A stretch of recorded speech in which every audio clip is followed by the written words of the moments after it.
ने भगवान श्री कृष्ण जी से कहा, हे प्रभु, कोई ऐसा उत्तम व्रत बतलाए जिसके प्रभाव से मनुष्यों के अनेक संसारिक दुख और कलेश दूर हों एवं एक पुत्र एवं पुत्रवान होवें। यह सुनकर श्री कृष्ण जी बोले, हे राजन, बड़ा ही उत्तम प्रश्न तुमने किया है। मैं तुम्हें एक पुरानी कथा सुनाता हूँ, इसे ध्यान से सुनो। एक समय लोबस ऋषि महाराज की मथुरा में वसुदेव देवकी के घर गए। ऋषि राज को आया हुआ देखकर उन दोनों अत्यंत प्रसन्न हुए।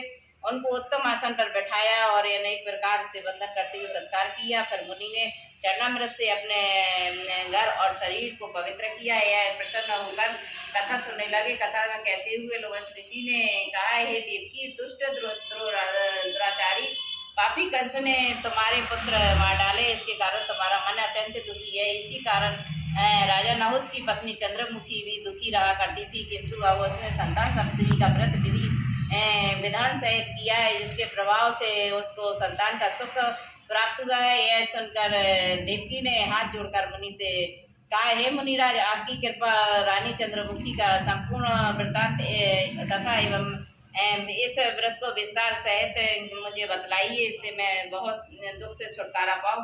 लोबस ऋषि ने कहा कि ये देखिए, अयोध्या के राजा नहुस ने उसकी पत्नी चंद्रमुखी को भी दुखी रहा करती थी, किंतु उनकी संतान सप्तमी का व्रत विधि विधान सहित किया, जिसके प्रभाव से उनको संतान का सुख प्राप्त हुआ है। सुनकर पत्नी देवकी ने हाथ जोड़कर मुनि से कहा, हे मुनिराज, कृपा करके रानी चंद्रमुखी का संपूर्ण वृत्तांत और व्रत का संपूर्ण विधान विस्तार सहित मुझे बतलाइए, इससे भी इस दुख से छुटकारा पाओ। लोबस ऋषि ने कहा, हे ऋषि, हे देव, अयोध्या के राजा नहुस थे। उनकी पुत्री चंद्रमुखी अत्यंत सुंदर थी। उनके नगर में विष्णुगुप्त नाम का एक ब्राह्मण रहता था। उसकी स्त्री का नाम भद्रमुखी था। वह भी अत्यंत रूपवती और सुंदरी थी। रानी और ब्राह्मणी में अत्यंत प्रेम था। एक दिन दोनों सरयू में स्नान करने में निमित्त गई तो उन्होंने देखा कि अन्य बहुत सी स्त्रियां सरयू नदी के स्नान करके निर्मल वस्त्र पहन मंडप में शंकर एवं पार्वती की मूर्ति स्थापित करके पूजा कर रही हैं। रानी ब्राह्मण ने अत्यंत यह देखकर स्त्रियों से पूछा कि बहनों, किस देवता का किस कारण से वो पूजा कर रही हो। तो वह सुन स्त्रियों ने कहा, हम संतान सप्तमी का व्रत कर रहे हैं। तो उससे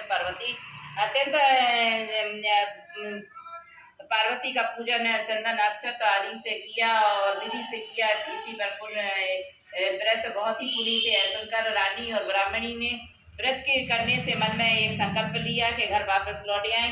और ब्राह्मणी भद्रमुखी इस व्रत को नियम पूर्वक करने लगी, किंतु चंद्रमुखी राजमत के कारण कभी इस व्रत को करती और कभी नहीं करती थी। कुछ समय बाद दोनों मर गई।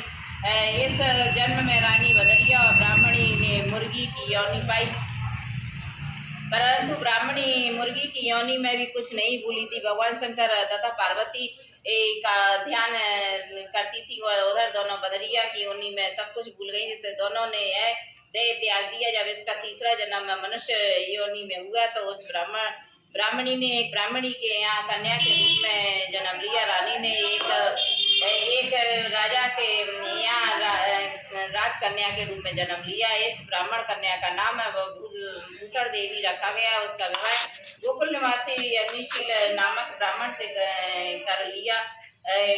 भूषण देवी इतनी सुंदर थी कि आभूषण रहित होते हुए भी अत्यंत सुंदर लगती थी। कामदेव की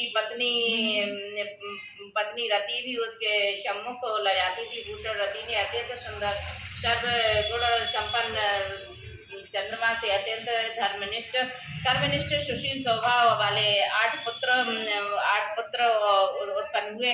ऐसे जी के व्रत के पुण्य फल से प्राप्त हुआ है। दूसरी ओर शिव विमुख रानी ने गर्भ में कोई पुत्र नहीं हुआ और संतान दुखी रहने लगी। ब्राह्मणी ने जो प्रीति पहले जन्म में की थी वह अपनी बनी रही रानी तथा वृद्ध अवस्था होने लगी तो गूंगा बहरा बुद्धिहीन अल्पायु वाला पुत्र हुआ और 9 वर्ष की आयु में सर्वगुण संसार को छोड़कर चला गया। अब तो रानी पुत्र शोक में अत्यंत दुखी हो गए और व्याकुल रहने लगी। देवयोग में भूषण देवी ब्राह्मणी के यहाँ अपने पुत्रों को लेकर पहुंची। रानी का हाल सुनकर वह भी बहुत दुखी हुई, किंतु वह किसी कार्यवश कर्म और प्राग से स्वयं ब्रह्मा भी बैठ नहीं सकते। रानी घर में भी थी, इसी कारण उसे दुख भोगना पड़ा। इधर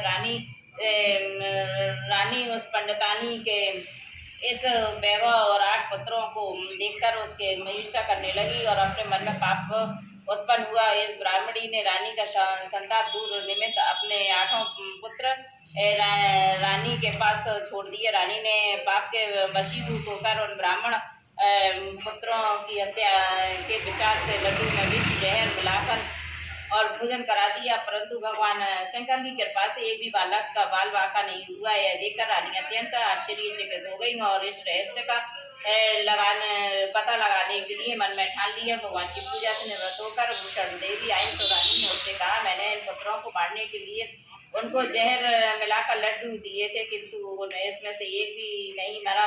तूने कौन सा दान पुण्य ऐसा किया जिसके कारण तेरे पुत्र नहीं मरे? तू नित नए सुख भोग रही है, तेरा बड़ा सौभाग्य है, इसका भेद तू मुझे नित कपट होकर बताओ तो मैं बड़ी कृपा होगी। रानी ने ऐसे ही 3 वचन सुनकर भूषण ब्राह्मणी कहने लगी, सुनो, तुमको 3 जन्म का हाल बताती हूँ कि ध्यान पूर्वक सुनना। पहले जन्म में तुम राजा नहुस की पत्नी थी, तुम्हारा नाम चंद्रमुखी था, मेरा भद्रमुखी था। ब्राह्मणी थी और तुम अयोध्या में रहते हुए भी एक मेरी तुम्हारी बड़ी बड़ी प्रीति थी, बड़ा प्रेम था। एक दिन हम दोनों सरयू के नदी में नहाने गए। दूसरी स्त्रियों को संतान सप्तमी का उपवास करते हुए शिव जी का पूजन अर्चन किया और तुम व्रत को प्रतिज्ञा ली और तुम सब भूल गई और झूठ बोलने का तुमको दोष लगा। इसे आज तुम भुगत रही हो। मैंने इस व्रत को आचार विचार रहत नियम पूर्वक सदैव किया है, आज भी करती हूँ। दूसरे जन्म में भी बंदरिया का जन्म लिया, मुर्गी की योनि मिली। भगवान शंकर की कृपा से इस व्रत के प्रभाव से अत्यंत भगवान को जन्म में भूली नहीं, निरंतर व्रत किया है नियम अनुसार। तुम अपने बदरिया के जन्म में भी भूल गई थी। मैं समझती थी कि तुम्हारे ऊपर एक जो भारी संकट है इसका एकमात्र कारण है कि कोई इसका दूसरा कारण नहीं हो सकता, इसलिए मैं तो करती रही।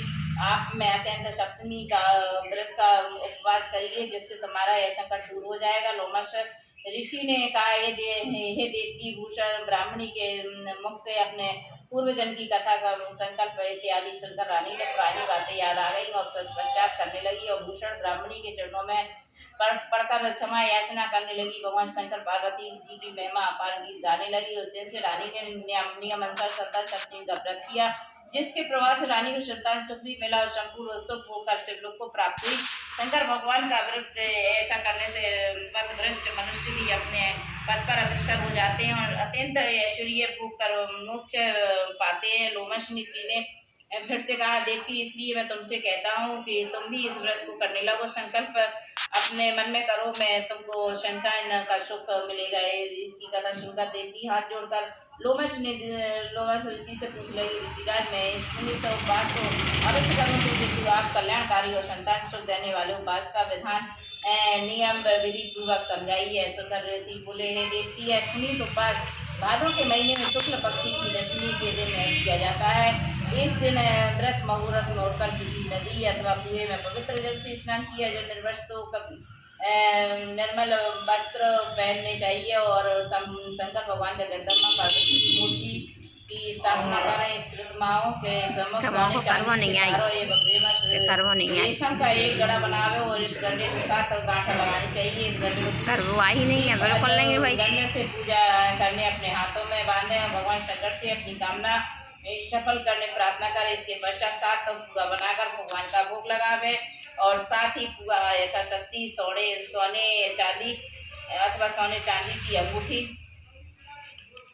बनवाकर इन सबको एक तावे के पात्र में रखकर उनका साफ करें, विधि से पूजन करें। किसी सदाचारी धर्मनिष्ठ संतपात्र ब्राह्मण को दान देवे। इसके पश्चात 7 पुआ स्वयं प्रसाद के रूप में ग्रहण करें। इस प्रकार इस व्रत का पारायण करना चाहिए प्रति मास की शुक्ल एवं पक्ष की सप्तमी के दिन। हे देवी, व्रत को इस प्रकार नियम पूर्वक करने से समस्त पाप नष्ट हो जाते हैं, भाग्यशाली संतान उत्पन्न होती है और अंत में शिवलोक की प्राप्ति हुई। हे देवकी, मैंने तुमको संतान सप्तमी का व्रत संपूर्ण विधान विस्तार सहित वर्णन कर दिया है। इसको आप स्वयं नियम पूर्वक करो, जिससे तुमको उत्तम संतान पैदा होगी। इस कथा कहकर भगवान आनंद कंद श्री कृष्ण युधिष्ठिर से कहा, हे श्री लोमस ऋषि, इस प्रकार हमारी माता देवकी को शिक्षा देकर चले गए।